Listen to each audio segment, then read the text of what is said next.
ایک گھوڑی کا رشتہ ایک گدھے سے طے پایا۔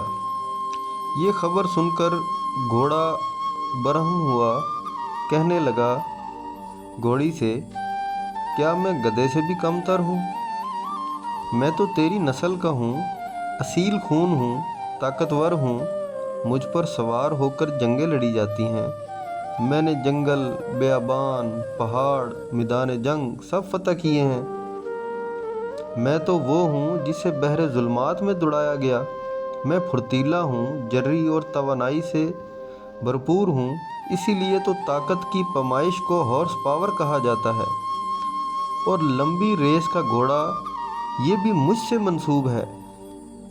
گھوڑی نے مسکرا کر نہایت سکون سے جواب دیا، گھوڑوں کا زمانہ ابھی گزر گیا حضور، آج کل تو گدھوں کا زمانہ ہے۔ گھوڑے رنگ باز، رنگ برنگے ہوتے ہیں، لال، پیلے، چترے، کالے، سفید اور رنگ والوں کے غلام ہوتے ہیں۔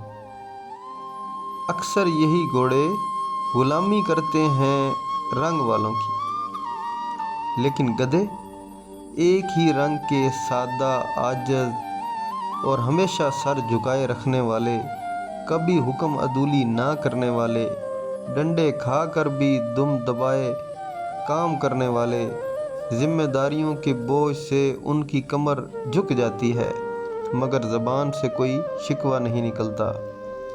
میری ماں نے یہ رشتہ اسی سوچ کے ساتھ کیا ہے کہ لمبی زندگی ریس نہیں ہے بلکہ بوجھ اٹھانے کا نام ہے، اس لیے بہتر ہے کہ رشتہ اسی سے کرو جو زیادہ کام کرے، چاہے وہ گدھا ہی کیوں نہ ہو۔